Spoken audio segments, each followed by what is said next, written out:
नमस्कार दोस्तों, मैं हूं आपका दोस्त संपत लोहार, एक और नए वीडियो के साथ नई जानकारी के साथ। मित्रों, हमारा देश विविधता में एकता वाला देश है। वहां पर प्रति माह प्रतिदिन अगर ये कहें कि व्रत या त्योहार मनाए जाते हैं, पर्व मनाए जाते हैं, तो कोई अतिशयोक्ति नहीं होगी। हर राज्य की अपनी अपनी कुछ परंपराएं हैं, कुछ विशेष मान्यता हैं, व्रत हैं, त्योहार हैं जो किसी राज्य विशेष में मनाए जाते हैं। उन्हीं में से एक व्रत आता है होली के 10 दिन बाद मनाया जाने वाला दशा माता का व्रत, यानी चैत्र कृष्ण पक्ष की दशमी को दशा माता का व्रत रखा जाता है। और इसका मुख्य उद्देश्य है कि दशा माता हमारे घर की जो स्थिति है उसको सुधारें, ग्रह दशा की या विपरीत परिस्थितियां हैं उसको अनुकूल बनाएं। इस कामना के साथ में ये व्रत किया जाता है ताकि हमारे घर में वर्ष भर सुख शांति समृद्धि में रहे और घर में खुशहाली रहे।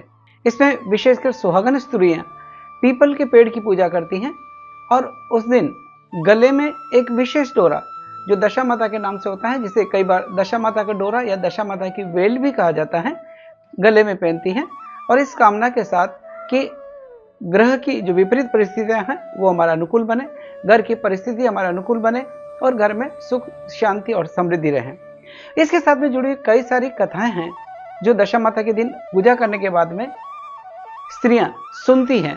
उन्हीं में से एक बहुत लोकप्रिय कथा है, बहुत पुरानी और प्राचीन एक कथा है जो इस कथा से इस दशा माता के व्रत से संबंधित है, नल और दमयंती की। वो कथा आज हम आपके बीच में साझा करने वाले हैं। दोस्तों, हम अपनी जो भी आस्था है, मान्यता है, परंपरा है, उसके अनुसार जो हम व्रत या त्योहार मनाते हैं और उससे जुड़ी कथाएं वो हम आपके बीच में साझा करने का प्रयास कर रहे हैं। दशा माता की कथा, नल और दमयंती की कथा। दोस्तों, हम जानते हैं कि प्राचीन समय में एक राजा हुए थे जिनका नाम था नल। उनकी पत्नी का नाम था दमयंती। उनके 2 पुत्र थे। नल राजा बहुत ही अच्छी तरह से अपना शासन चला रहे थे और उनकी प्रजा भी बड़ी खुशहाल थी, प्रसन्न रहती थी। लेकिन समय का फेर कब आता है कोई नहीं जानता है। समय ने पलटा खाया। एक दिन की बात है कि राजा के महल में एक ब्राह्मण बुढ़िया आती हैं और हाथ में दशा माता का डोरा लेकर आती हैं और रानी साहिबा से कहती हैं कि ये दशा माता की डोर ले लो। और जब वो ब्राह्मण ये कह ही रही होती हैं तभी दासी भी रानी साहिबा को कहती है कि रानी साहिबा, ये दशा माता की डोर ले लीजिए, डोरा ले लीजिए। इसको गले में पहनने से और विधिवत पूजा करके पहनने से घर में सुख और समृद्धि रहती है और सारी परिस्थितियां हमारे अनुकूल रहती हैं। वह रानी दशा माता की डोर लेती हैं, डोरा लेती हैं, उसकी विधि पूर्वक पूजा करती हैं। जो दशा माता के दिन उसकी विधि पूर्वक पूजा करती हैं और फिर अपने गले में वो डोरा पहनती हैं। एक दिन राजा नल दमयंती के गले में उस डोरे को पहने हुए देखते हैं और राजा उनको कहते हैं कि आपने गले में ये डोरा क्यों पहन रखा है? जब आपके गले में इतने सोने हीरे के हार हैं तो ये डोरे की जरूरत क्या है, क्यों पहन रखा है? और इससे पहले कि रानी कुछ कहती, उन्होंने उस डोरे को तोड़ लिया और नीचे फेंक दिया। तब रानी उस दशा माता की डोरे को उठाती और कहती हैं कि आपने दशा माता की इस डोरे का अपमान किया है जो अच्छा नहीं किया है। खैर, रात्रि में राजा सोते हैं, तब रात्रि को एक बुढ़िया दिखाई देती हैं और वो उसके घर में आती हुई दिखाई देती हैं और वो कहती हैं कि तुमने दशा माता की इस डोरे का अपमान किया है, इससे तुम्हारे घर से जो अच्छी दशा है वो जा रही हैं और बुरी दशा आ रही हैं। धीरे धीरे समय बदला। जो राजा के पास में खूब सारी लाव लश्कर थी, सेना थी, धन धान्य से परिपूर्ण थे, सुख संपत्ति थी, धीरे धीरे वो नष्ट होने लगी और उनकी हालत बहुत खराब हो गई। तब राजा दमयंती से कहने लगे, हमारी स्थिति बहुत खराब है, इसलिए हमें किसी दूर देश में जाना चाहिए। यह विचार करके राजा और रानी अपने दोनों पुत्रों को लेकर अपने राजमहल से निकलते हैं और रास्ते में एक भील राजा का महल आता है। वहां पर अपने उन दोनों पुत्रों को वो अमानत के रूप में उनके यहाँ रख देते हैं और इस तरह से राजा नल और दमयंती आगे चल पड़ते हैं। और तब राजा को याद आता है कि हमारे एक मित्र का घर है, हमें वहां रुकना चाहिए। तो राजा और रानी दोनों अपने मित्र के घर जाते हैं और मित्र बहुत अच्छी तरह से उनकी आवभगत करता है, खुद अच्छी तरह से आतिथ्य सत्कार करता है, खिलाता पिलाता है और रात्रि को राजा और रानी को सोने के लिए अपने शयन कक्ष में सोने को कहता है। उस शयन कक्ष में एक खूंटी लगी हुई थी, वो मोर के आकृति की खूंटी थी और जिसके ऊपर उस मित्र की पत्नी का हीरे का हार लटका हुआ था। जब रात्रि को राजा और रानी उस शयन कक्ष में सो रहे होते हैं, तब देखते हैं कि वो जो खूंटी पर बना हुआ मोर है वो उस हीरे के हार को निगल रहा है। जब रानी ये देखती है कि ये मोर तो हार को निगल गया है और सुबह अगर उसके मित्र को हार नहीं मिलेगा तो वो हमारे ऊपर चोरी का आरोप लगाएंगे, और यह सोच करके दोनों ही वो अपने मित्र का घर छोड़कर वहां से चल देते हैं। इस तरह से नल और दमयंती अपने मित्र का घर छोड़कर चल देते हैं। इस तरह से चलते चलते जब आगे जा रहे होते हैं तो रास्ते में एक नदी दिखाई देती है। राजा रानी को कहता है कि हमें भूख लगी है, तो वो नदी से कुछ मछलियां लेकर आता है और रानी को कहता है कि तुम इनको भूनो और मैं इस गांव का जो सेठ है जो कि हमेशा भोजन कराता है, मैं वहां से जाकर कुछ परोसा लेकर आता हूं। इस तरह से रानी को वो मछलियां निकाल कर देकर जाता है। रानी मछलियों को भूनने की तैयारी करती है। उधर राजा सेठ के पास में जाता है और वहां पर पंक्तिबद्ध होकर वो परोसा लेकर आता है।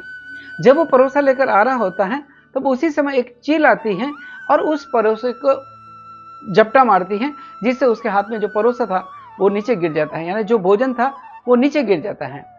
अब राजा मन में विचार करता है कि ये जो भोजन है नीचे गिर गया। अब रानी के मन में ये विचार आएगा कि मैं तो भोजन करके आ गया मगर रानी के लिए कुछ लेकर नहीं आया। उधर रानी का हाल कुछ अलग था। जब दशा विपरीत होती थी, इस परिस्थितियां बन जाती हैं, उधर रानी जब मछलियों को भूनने के लिए तैयारी कर रही थी, उसी समय वो मछलियां जीवित हो उठती हैं और फिर से पानी में चली जाती हैं। अब रानी सोचती है कि ये मछलियां तो सारी पानी में चली गई। अब राजा सोचेंगे कि मैंने तो भुनी हुई मछलियां खा ली मगर राजा के लिए कुछ नहीं रखा। इस तरह से राजा आता है, वो परिस्थितियों को समझता है और दोनों आगे चल पड़ते हैं। इस तरह से चलते रहते हैं। तब राजा को अपनी बहन का घर रास्ते में आता है। तब राजा अपनी बहन के पास सूचना भिजवाता है कि उसके भाई और भौजाई आए हैं। तब उसकी बहन को यह सूचना दी जाती है। तब बहन पूछती है कि हमारे भाई और भौजाई कैसे आए हैं, किस हालत में हैं। तब जो सूचना देने वाला संदेशवाहक था वो कहता है कि वो दोनों बहुत बुरी हालत में हैं, दोनों ही अकेले हैं, उनकी हालत अच्छी नहीं है, न कोई लाव लश्कर है और बड़े ही दीनहीन स्थिति में है। यह सुनकर के उसकी बहन अब एक थाली में रोटी और कांदा लेकर आती है, यानी प्याज लेकर आती है और अपने भाई और भौजाई के पास में आती है और उनको खाने के लिए वो रोटी और कांदा देती हैं। तब राजा तो उस रोटी और कांदे को खा लेता है, लेकिन रानी उसको नहीं खाती है और वो अपने हिस्से का रोटी और कांदा धरती के नीचे दबा देती हैं। इस तरह से उसकी बहन वहां से चली जाती हैं और नल और दमयंती फिर आगे बढ़ते हैं और तब राजा कहता है कि हे रानी, तुम ऐसे करो, अपने मायके चले जाओ, तुम मायके में रहो, मैं यहाँ कोई काम ढूंढ लूंगा। तब वो रानी अपने मायके में दासी बनकर जाती हैं और वहां दासी के रूप में उसी महल में रहने लगती, जो उसका घर था वहीं रहने लगती हैं दासी के रूप में, और वहां सभी रानियों की सेवा करने लगती हैं। उधर राजा भी उसी गांव में किसी तेली के यहाँ पर काम लेता है और वहां कोलू का चलाने का काम करता है, गाने का काम करता है, यानी तेली के यहाँ काम पर लग जाता है। इस तरह से जो दमयंती थी वो अपने महल में दासी के रूप में जाती हैं और राजा नल उसी गांव में एक तेली के यहाँ पर काम करता है। परिस्थितियां किस तरह से बदलती हैं, जब दशा अनुकूल नहीं होती हैं, प्रतिकूल होती थी, ऐसी परिस्थितियां आती रहती हैं। इस तरह से वो दोनों वहां रहने लगते हैं, काम करते हैं। एक दिन की बात है कि दशा माता का दिन आया। होली के बाद का जो कृष्ण पक्ष की, चैत्र माह की कृष्ण पक्ष की दशमी आती है, उसे दशा माता का व्रत किया जाता है। उस दिन दशा माता का व्रत आया। उस दिन सारी रानियों ने नहा धो करके, अपने बालों को धो करके दासी से कहा कि तुम हमारे बाल बना दो। तब सभी दासी ने बाल बनाए और जो राजमाता थी उसने दासी के कहा, दासी ने भी उस दिन नहाए धोए और अपने बालों को धोया। तब राजमाता कहने लगी कि हे दासी, तुम्हारे बालों को मैं बना देती हूँ, तुम्हारे बालों को मैं गूंथ देती हूँ। इस तरह से जब राजमाता उस दासी के बालों को गूंथ रही होती हैं, तब वो एक देखती हैं कि उसके सर के ऊपर पद्म दल अंकित है।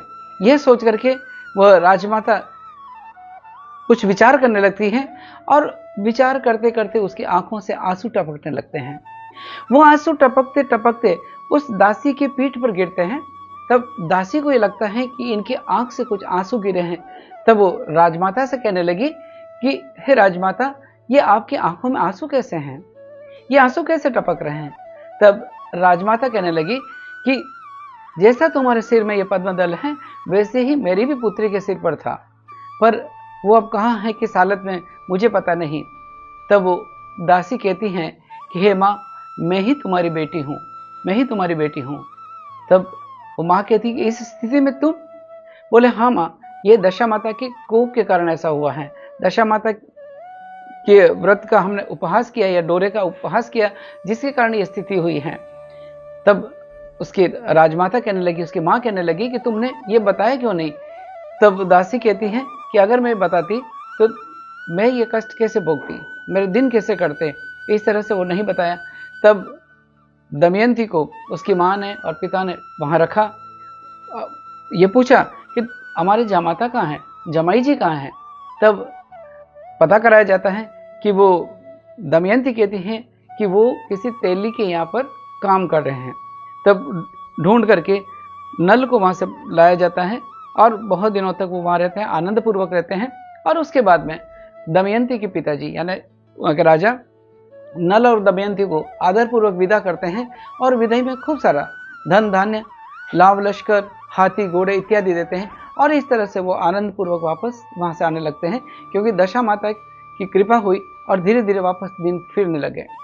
जब वो आ रहे होते हैं तो रास्ते में वही नगर पड़ता है, उसकी बहन का नगर पड़ता है, नल की बहन का नगर पड़ता है।